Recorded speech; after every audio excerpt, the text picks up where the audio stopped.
Mofonaina isan'andro atolotry ny Mpitandrina RAKOTONAVALONA Maholy.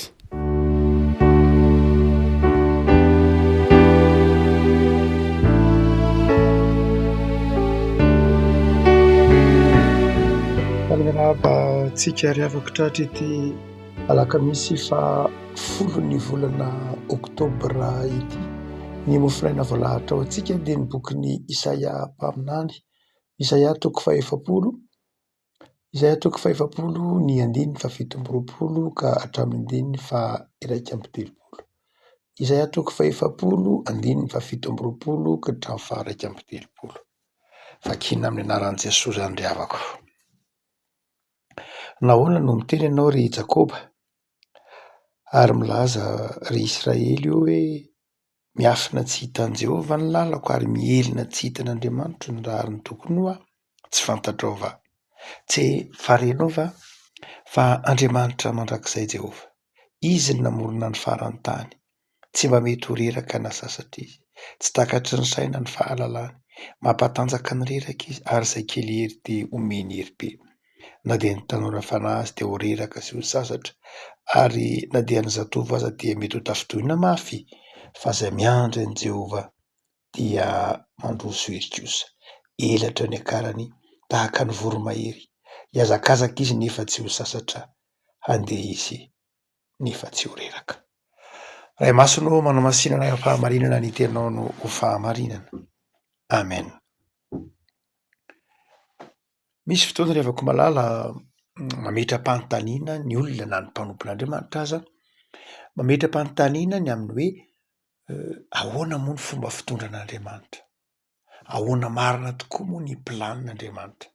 Misy fotoana tena tsy azontsika olombelona mihitsy, tsy azontsika na dia mpino azy tsika, indraindray tsy azontsika mihitsy hoe inona moa lalana hitondran'Andriamanitra ny fiainako izany, na inona lalana hitondran'Andriamanitra ny firenena, na inona lalana hitondran'Andriamanitra ny fiangonana.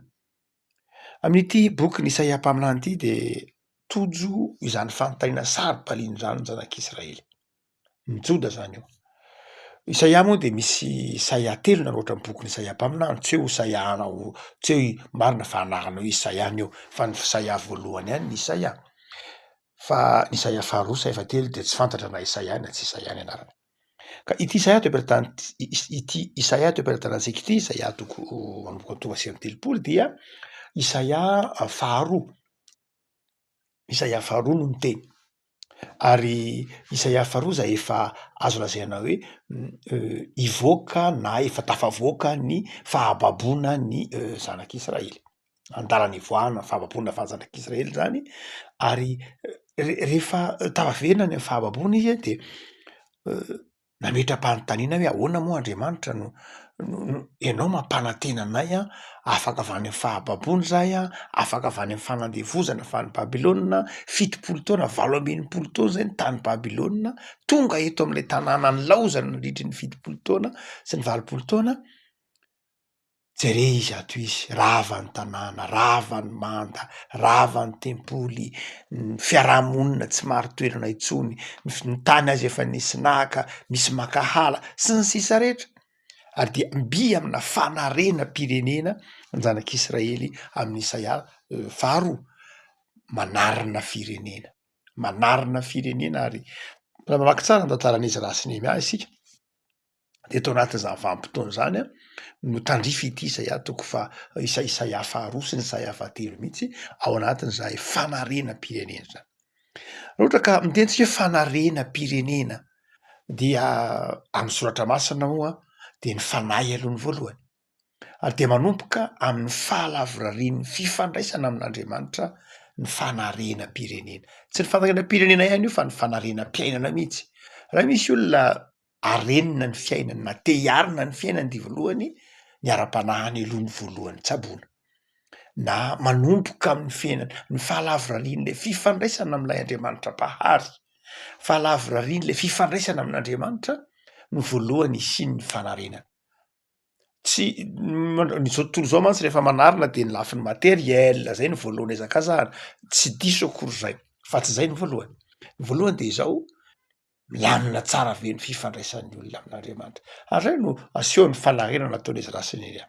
fa raha miverina am'ty Isaia toko faefapolo ty isika dia ao anatin' zany toetsaina izany no asehony Isaia hoe manahoana moa no manarina ny fiainany andavanandro ny olona anankiray.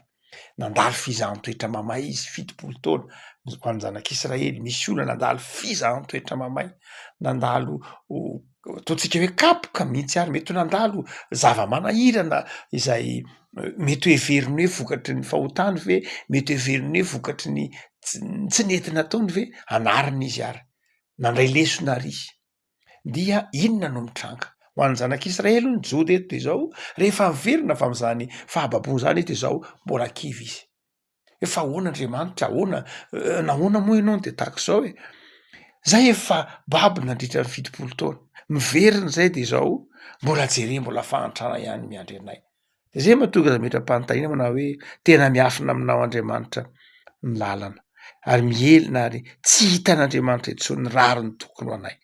Mpitandrina zany zanak'Israely eto hoe toa foin'Andriamanitra zay. Misy resaka any Barta tsika ndray maka de hoy tsika manao hoe Barta de nanazava manao hoe mandrakariva ny olona zay mieritreritra hoe miandany aminy Andriamanitra, ny olona mahazo antoka tafahoatra ny hoe Andriamanitra rangahy aty aminay, ny tompo aty aminay tsy any aminareo izy, aty aminay izy, ny anay ny marina, ny tompo aty aminay, ny tompo miaraka aminay, ny tompo mampandresy anay, tsy any aminareo izy io anareo tsy izy, io lalanareo tsy mety. Amin'ny olona tahaka reny ho Barta de zao reny ary ny tena lavitra n'Andriamanitra fa ny olona zay mieritreritra hoe to rafoin'Andriamanitra zany, to adinon'Andriamanitra zany, to tsy tsaroan'Andriamanitra zany, to tsy mendrika ny andray ny fahasoavan'Andriamanitra zany, to tsy mendrika ny andray ny fitahin'Andriamanitra, reny olona ireny no akaiky an'Andriamanitra ary manamarina zany teolojia Barta zany ity Isaia toko faefapolo ity hoe nahoana ianao no miteny manao hoe miafina tsy hitan'i Jehovah ny lalako ary mielina tsy hitan'Andriamanitra ny rary ny tokony ho ahy. Tsy fantatrao ve? Tsy efa renao va fa Andriamanitra mandrakizay Jehovah. Riavako malala. Natao zao Mofonaina zao de mampahery atsika ary Isaia mpaminany. Mampahery atsika amin'ny lafin-javatra telo mazava tsara. Ny voalohany de zao fantatr'Andriamanitra ary hitan'Andriamanitra ny debidebinao sy ny fahorianao. Hitan'Andriamanitra ny fibebahanao, hitan'Andriamanitra ny etaeta-pamonjena ao anatinao, fantatr'Andriamanitra zany. Ary ny vali tenin'Andriamanitra amin'ireny de zao Andriamanitra mandrakizay Jehovah. Rehefa miteny Isaia hoe Andriamanitra mandrakizay de zao Andriamanitra tsy niova izy. Tsy hoe novan'ny fitondrantenanao izy hoe tsy hoe diso anao de niova Andriamanitra de lasa tsy tianao tsony izy, tsy hoe niodina tamin'Andriamanitra ianao de tsy tianao tsony izy, tsy hoe mandalo zava-mitsarotra ianao na enjehin'ny olona na halan'ny olona de tsy tianao tsony Andriamanitra. Tianao Andriamanitra. Zay ny dikany teny hoe mandrakizay tsy niova Andriamanitra, isika ny niova fa Andriamanitra tsy niova. Isika ny niova tamin'ny fitiavantsika n'Andriamanitra, isika niova tamin'ny fifandraisantsika tamin'ny mpiarabelona tamintsika fa Andriamanitra tsy niova. De manome toky zany eto Isaia mpaminany manao hoe hitan'Andriamanitra ny fahorianao ary hitany zany de zao matoky fa tsy niova izy, tsy niova fa ny famindram-pony de eo aminao mandrakariva. Zany toetsay zany no nentiny Isaia mpaminany sy nentiny zanak'Israely nanarina ny firenena hoe ny Andriamanitra tsy niova. Fa lay Andriamanitra nahazo zao tontolo zao ihany, lay Andriamanitra nitondra ny namakivaky ny hevitra, lay Andriamanitra nampandresany tamin'ny Egiptiana, lay Andriamanitra nitaiza sy nanolokolo anay, lay Andriamanitra mpamindra fo tsy niova izy. Ravako malala engany eo an-tsainao zany rehefa eo am-panarenana ny fiainanao ianao, te hanamboatra ny fiainanao, te hanatsara ny fiainanao de zao matoky fa tsy niova Andriamanitra. Fa ny faharoa zay tiany Isaia mpaminany ho takatsika koa de zao io Andriamanitra io de zao Andriamanitra mahita ny avy mahita ny avy mahita ny fetra, mahafantatra ny fetranao, tsy hoe mahafantatra zay mety ho ny lalovanao, mahafantatra ny tebitebinao, fa mahafantatra mihitsy koa hoe hatraiza ny fetrany na ny limitinao, hatraiza ny tsy zakanao tsony, hatraiza ny atao hoe mavesatra aminao. Raha ray amantsika mieritreritra manao hoe tsy fantatr'Andriamanitra tsony ngamba ny tsy zakako. Paoly efa namahany olana io ka ny teny manao hoe Andriamanitra tsy mampitondra zavatra tsy zaka. Zany hoe fantatr'Andriamanitra ny fetra. De aza mieritreritra manao hoe fa ahoana ary ny ampandalovin'Andriamanitra an'izao zahay? Tsia, fantatr'Andriamanitra ny fetra hoe hatreto zay zakanao, hatreto tsy zakanao. Ary amin'iny tsy zakanao iny, ary amin'iny fetra zay lalovan'Andriamanitra, avel'Andriamanitra lalovanao iny de zao mampatanjaka ny reraka izy. Izay kely hery omeny hery be. Zany hoe Isaia mpaminany eto de mampitraka ny zanak'Israely manao hoe azakivy amin'ny fetranao zany, azakivy amin'ny limitinao, azakivy amin'izay mety hoe tsy vitako tsony ty, tsy vizako tsony ty fa vireraka tompo. Fa izao ao anatin'iny fetranao iny eo manomboka Andriamanitra. Amin'ny fotoana idododonao amin'Andriamanitra, amin'ny fotoana itenenanao manao hoe vizaka tompo, am'izay fotoan'izay vao tena miasa ny finoana. Fa raha mbola mieritreritra ianao hoe vitanao le izy, raha mbola mieritreritra ianao hoe vitako tika, zakako tika, haiko tika, tsy mbola miasa ny finoana.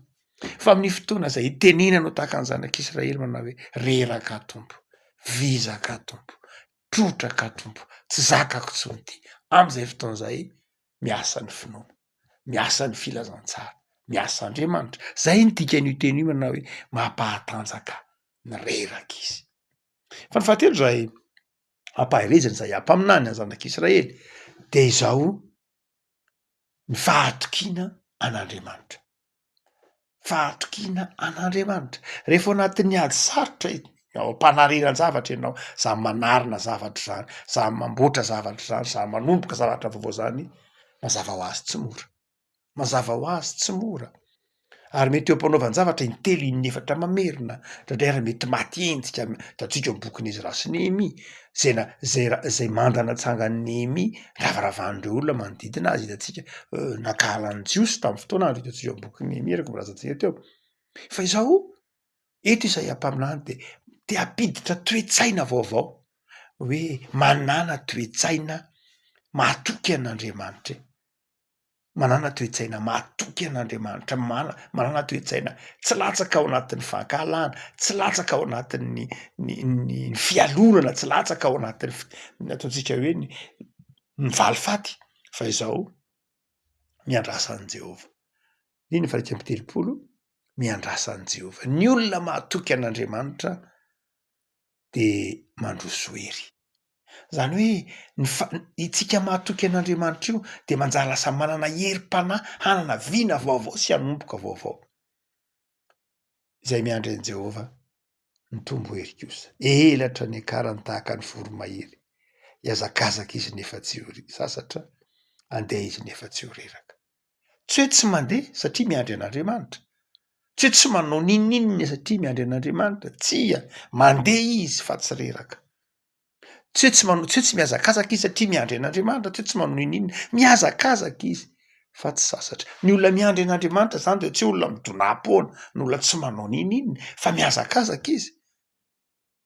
Mandeha izy, manao projet izy, mihazakazaka atsiaroa izy, fa izao tsy mahareraka azy zany. Satria nahoana? Satria tsy ny heriny no tsy ny herintsika no anaovantsika an'izany, fa ny herin'Andriamanitra. Lay Jesosy Kristy tompo ravako malala zay fahatanterahany zany tenin'Andriamanitra izany no manadio ny vontsika, no manadio atsika ary mahatonga atsika manana fanantenana. Lay Jesosy Kristy tompo zay fiainana sy fiadanana any hahatonga anao atsiaro fa Andriamanitra amin'ny alalan'i Jesosy de mahita ny tebotebonao. Andriamanitra ao amin'i Jesosy de mahita ny fetranao sy mahafantatra ny fetranao. Andriamanitra ao amin'i Jesosy Kristy tompo de zao mampanantena anao. Fa raha miankina aminy ianao de omeny fiadanana. Hoy izy manao hoe maivana ny zigako. Hoy izy manao hoe miasa fatratra sy mavesatra entana ka midodotody ao aminy. Omeny fitsarana. Ho amintsika ny fiadanan'i Jesosy. Vavakantsika. Tompo misondra anao zay. Noho ny amin'ny soratra masina zay mampahery anay, mampitraka anay fa ny Andriamanitray mahafantatra anay. Ny Andriamanitray azonay anterana amin'ny fotoana rehetra. Ianao Andriamanitra de mahafantatra ny tebotebonay. Ndraindray zay tompo azo ny fakapanahy ho kivy, ndraindray ary azo ny fakapanahy hitsara anao. Ndraindray azo ny fakapanahy metram-panontaniana aminy hoe ahoana ny fomba fitondranao.